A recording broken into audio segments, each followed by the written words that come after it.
Assalamualaikum warahmatullahi wabarakatuh. Semangat pagi, sehat walafiat, alhamdulillah. Bagaimana anak-anakku kabar kalian pada pagi hari ini? Semoga kita semua senantiasa dalam keadaan sehat walafiat, senantiasa dalam lindungan Allah Subhanahu wa taala, dan juga senantiasa dalam curahan kasih sayangnya. Amin amin ya rabbal alamin. Baiklah, sebelum kita memulai pembelajaran kita pada pagi hari ini, di mana kita masih dalam rangka pembelajaran jarak jauh, Bapak kembali mengingatkan kepada kalian untuk melaksanakan protokol pembelajaran jarak jauh, yaitu yang pertama, kalian agar tetap untuk belajar di rumah, dan juga jangan lupa untuk melaksanakan atau menunaikan sholat 5 waktu, dan juga tentunya berzikir kepada Allah Subhanahu wa taala. Dan jangan lupa untuk senantiasa membantu orang tua, dan juga jika kalian ingin keluar rumah, jangan lupa untuk menggunakan masker dan juga cuci tangan sebelum dan setelah beraktivitas. Baiklah, sebelum kita memulai pembelajaran kita pada pagi hari ini, mari kita berdoa, kita bermunajat kepada Allah Subhanahu wa taala dengan membaca surat Al-Fatihah.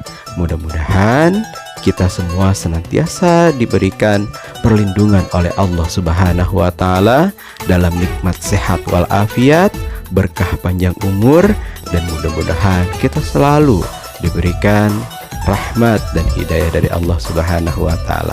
Dan semoga pembelajaran kita pada pagi hari ini diberikan ridho dan juga kebermanfaatan bagi kita di dunia dan akhirat.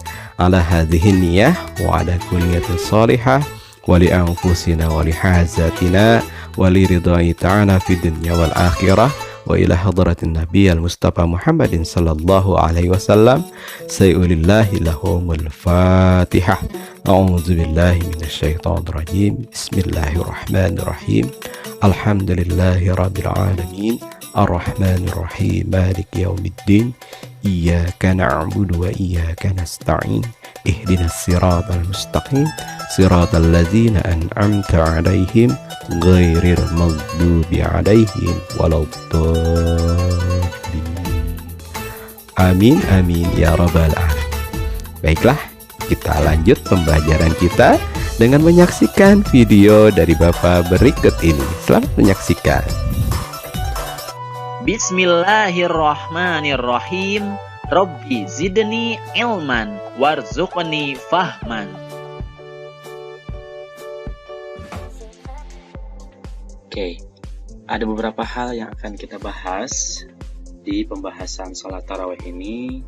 Yang pertama tentang pengertiannya, kemudian dalil hukum, ketentuannya, tata cara, dan juga keutamaan dari sholat tarawih. Oke, kita akan masuk ke pengertian dari sholat tarawih. Pengertian sholat tarawih ini kita bagi dua. Yang pertama yaitu secara bahasa, dan yang kedua adalah secara istilah. Secara bahasa, tarawih itu berasal dari bahasa Arab, yaitu tarwihatun, ya, atau artinya adalah waktu sesaat untuk istirahat. Kalau di Indonesia mungkin kita mengenal dengan kata rehat, ya, itu juga berasal dari bahasa Arab yang artinya waktu sesaat untuk istirahat. Itu pengertian secara bahasa. Sedangkan secara istilah, yang dimaksud dengan sholat tarawih adalah sholat malam yang dikerjakan pada malam hari di bulan Ramadan. Nah, ini yang paling penting, yang perlu digarisbawahi adalah bulan Ramadan. Jadi sholat tarawih ini tidak ada di bulan-bulan yang lainnya selain di bulan Ramadan. Selanjutnya kita akan masuk ke dalil hukumnya dari sholat tarawih. Ya, jadi dalil hukumnya untuk sholat tarawih ini sebenarnya adalah sunnah. Ya, sebagaimana hadis riwayat Bukhari dan Muslim, Aisyah berkata bahwa Nabi Shallallahu Alaihi Wasallam pada suatu malam berada di dalam masjid. Beliau sholat dan diikuti oleh para sahabat. Di hari berikutnya, Nabi Shallallahu Alaihi Wasallam sholat seperti di hari pertama dan jamaah yang mengikutinya bertambah banyak.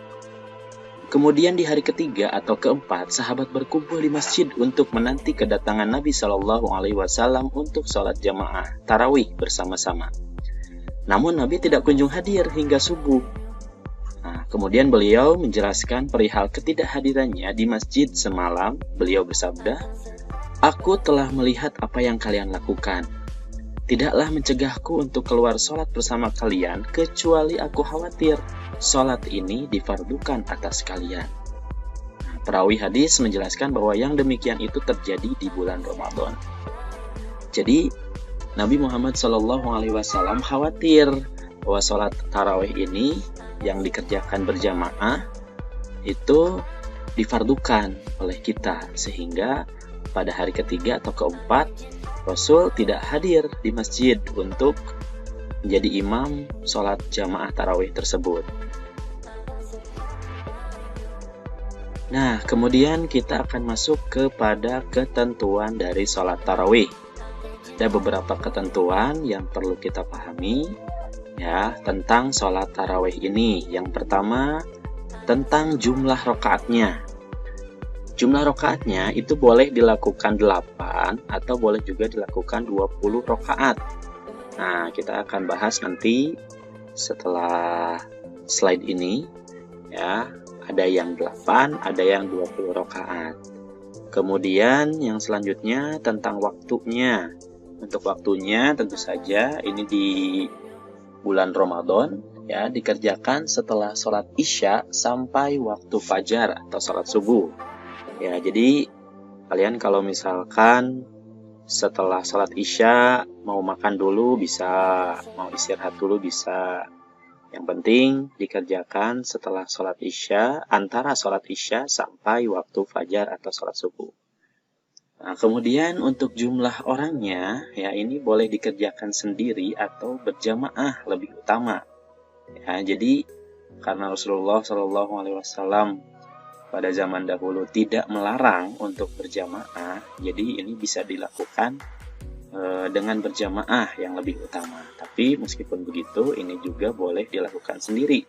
Ya, boleh di rumah, boleh di kantor mungkin kalau misalkan malam sedang bekerja. Nah, ini bisa dilakukan sendiri atau berjamaah. Kemudian yang selanjutnya, sholat tarawih ini harus dilakukan dengan khusyuk. Harus dilaksanakan dengan khusyuk atau tenang dan tidak terburu-buru, ya, harus santai. Jadi tidak terburu-buru untuk melaksanakan sholat tarawih ini. Kenapa? Karena sholat tarawih ini adalah di zaman Rasul dulu, para sahabat beristirahat setelah selesai setiap 4 rakaat. Ada juga yang diselingi membaca Al-Quran.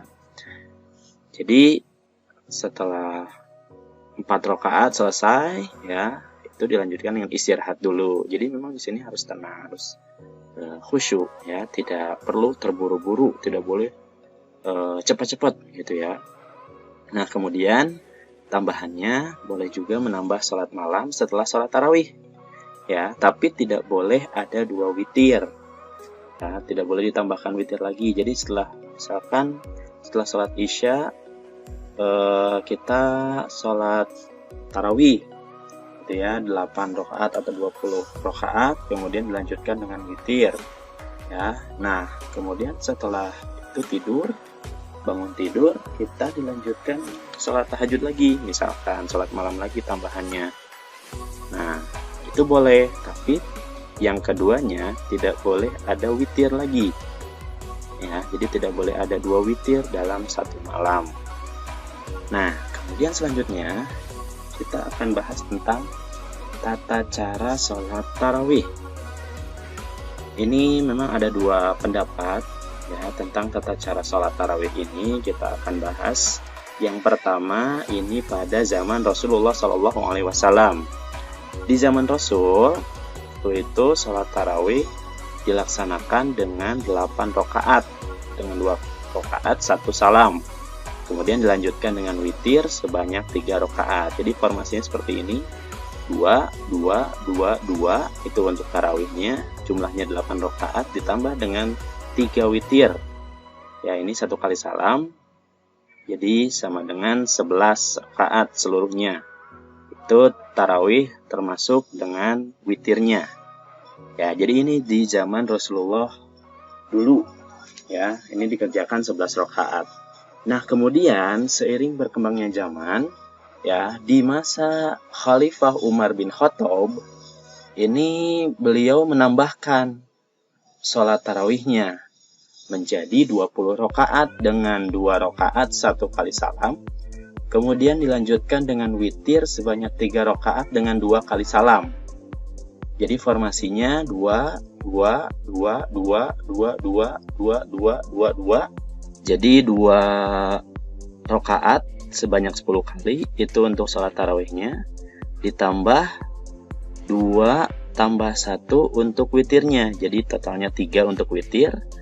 Jadi total semuanya digabungkan antara tarawih dan witir itu total 23 rakaat. Nah, ini terjadi di zaman Khalifah Umar bin Khattab.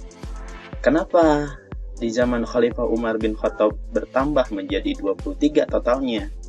Ini beberapa alasannya. Yang pertama, karena tidak ada pembatasan jumlah sholat malam dari Nabi Shallallahu Alaihi Wasallam. Jadi menurut hadis-hadis yang sahih, memang Nabi Shallallahu Alaihi Wasallam tidak pernah melarang pembatasan jumlah sholat malam seluruhnya. Gitu. Jadi mau 20, mau 100 juga mungkin boleh karena tidak ada pembatasan, tidak ada pelarangan. Kemudian yang kedua, jumlah rakaat itu diperbanyak agar bisa lebih lama. Nah, ini supaya kita lebih khusyuk lagi, supaya kita lebih bisa mendekatkan diri kepada Allah. Jadi jumlah rakaatnya diperbanyak ya, supaya bisa lebih lama lagi untuk berdoa. Kemudian yang ketiga alasannya, kita diperintahkan untuk memperbanyak sujud.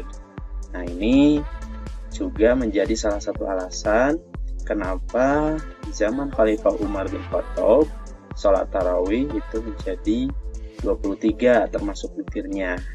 Jadi kita boleh mengambil yang di zaman Rasulullah ya untuk 11 rakaat antara tarawih dan witir, atau juga untuk 23 yang sama dengan Khalifah Umar bin Khattab. Keduanya punya landasannya, keduanya punya alasannya masing-masing, tinggal kita sendiri yang memilih yang menurut kita lebih kuat yang mana ya. Yang salah itu adalah yang tidak sholat tarawih ya.